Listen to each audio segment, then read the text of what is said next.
మంగళగిరిలోని జనసేన కార్యాలయంలో ఇవాల్టి నుంచి 2 రోజుల పాటు కీలక సమావేశాలు జరగనున్నాయి. పీఏసీ చైర్మన్ నాదెండ్ల మనోహర్ తో పాటు పార్టీ ముఖ్య నేతలతో జనసేన అధ్యక్షుడు పవన్ కళ్యాణ్ సమావేశం కానున్నారు. సర్వే ద్వారా జనసేన బలంగా ఉన్న స్థానాల గుర్తింపు విషయం చర్చకు వచ్చే అవకాశం ఉంది. ఇక టీడీపీ పొత్తులో జనసేన పోటీ చేసే స్థానాలపై కీలకంగా చర్చించనున్నారు. విశాఖపట్నం, తూర్పుగోదావరి, కృష్ణా, ప్రకాశం, అనంతపురం జిల్లాల నేతలతో చర్చలు జరపనున్నారు. నేతలతో చర్చలు ముగిసిన తర్వాత జనసేన ఎన్ని స్థానాల్లో పోటీ చేస్తుందనే అంశంపై క్లారిటీ రానుంది. పోటీ చేసే స్థానాలతో పాటు అభ్యర్థుల ఎంపికపైన సమాలోచనలు చేయనున్నారు. నెలాఖరులో చంద్రబాబును పవన్ కలిసి జనసేన ప్రతిపాదనలు తెలియజేయనున్నారు.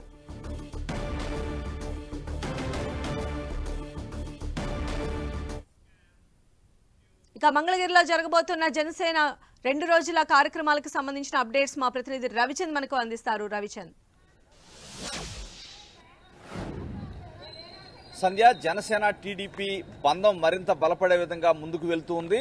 సీట్ల సర్దుబాటు విషయంలో కూడా ఒక క్లారిటీకి వచ్చే అవకాశం అయితే చాలా స్పష్టంగా కనిపిస్తుంది. దీనికి సంబంధించిన బ్యాక్గ్రౌండ్ వర్క్ అయితే ఇప్పటికే జనసేన పూర్తి చేసింది. అయితే ఏదైతే రాష్ట్ర వ్యాప్తంగా కూడా పవన్ కళ్యాణ్ ఒక సర్వే చేయించారు, ఆ సర్వేలో జనసేన బలంగా ఉన్న నియోజకవర్గాల్ని ఐడెంటిఫై చేశారు. ఐడెంటిఫై చేసిన రిపోర్ట్స్ మొత్తం కూడా ఆ పార్టీకి సంబంధించిన కీలక నేతలతో గత 2 రోజుల నుంచి చర్చిస్తున్నారు. ఈ రోజు రేపు కూడా మంగళగిరి జనసేన కేంద్ర కార్యాలయంలో మొత్తం కూడా నేతలందరితో కూడా చర్చిస్తున్నారు.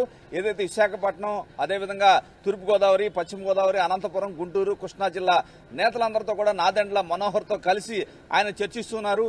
నివేదికలు దగ్గరకు పెట్టుకుని ఏ నియోజకవర్గాల్లో జనసేన బలంగా ఉంది, ఒకవేళ పొత్తులో భాగంగా ఎన్ని సీట్లు కోరవచ్చు, అక్కడ ఉన్న బలాబలాల గురించి కూడా వీరితో చర్చిస్తున్నారు. అయితే స్థానికంగా ఏ నియోజకవర్గాలను అయితే వీరు ఐడెంటిఫై చేశారో అక్కడ ప్రత్యర్థి పార్టీ వైసీపీ నుంచి ఎవరు ఉంటారు, టీడీపీ నుంచి ఎవరు ఆశిస్తున్నారు, బలాబలాలు, అభ్యర్థుల బలాబలాలు, క్యాస్ట్ కాంబినేషన్స్ కూడా వీరు చర్చిస్తున్నట్టు తెలుస్తుంది. ఒక కీలక సమావేశం అన్నమాట ఇది. మొత్తం కూడా 4 రోజుల పాటు జరుగుతాయి. ఇప్పటికే 2 రోజులు పూర్తయినాయి. ఇవాళ రేపు కూడా జరుగుతాయి.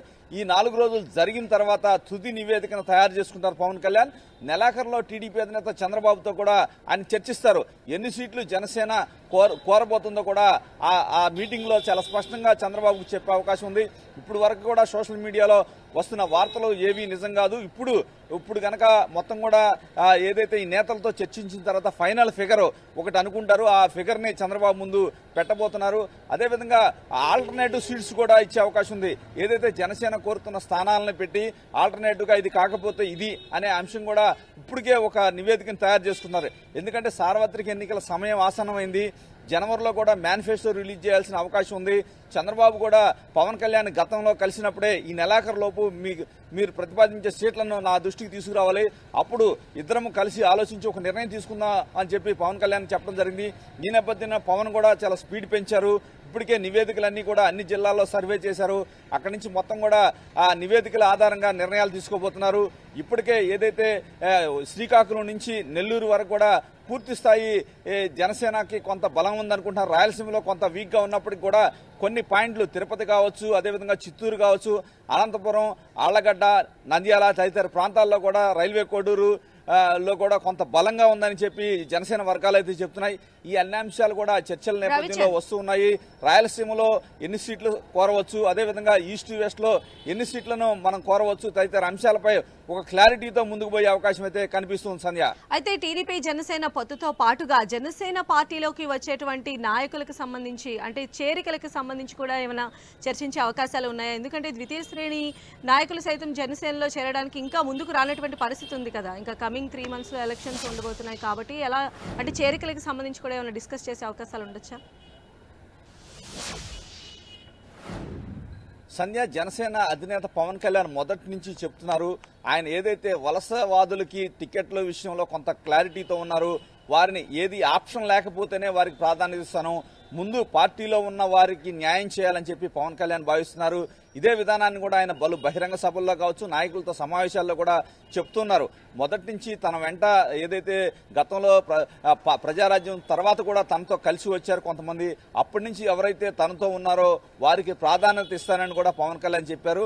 ఒకవేళ నాయకత్వం లేని దగ్గర బయట నుంచి వచ్చి వారికి ప్రాధాన్యత ఇస్తానని కూడా చెప్తున్నారు. ఇప్పుడు వరకు కూడా ఏదైతే అధికార పార్టీ నుంచి చాలా మంది నేతలు టికెట్స్ కన్ఫర్మేషన్ చేయమని అడుగుతున్నారు, కానీ టికెట్ కన్ఫర్మేషన్ చేయట్లేదు కాబట్టి రావటం లేదని చెప్తున్నారు. చెప్తున్నారు.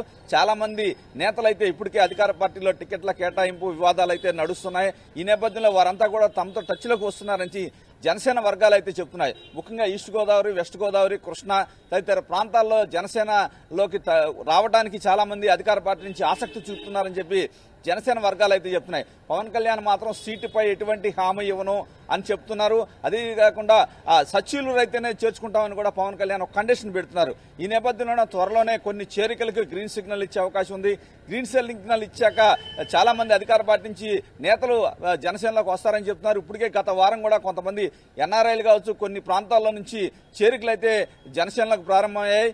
ఏదైతే పవన్ గ్రీన్ సిగ్నల్ ఇచ్చాక నెక్స్ట్ ఏదైతే జనవరి నుంచి చేరికల ఊపందుకునే అవకాశాలు అయితే స్పష్టంగా కనిపిస్తున్నాయి. సంధ్య. రైట్ రవిచంద్.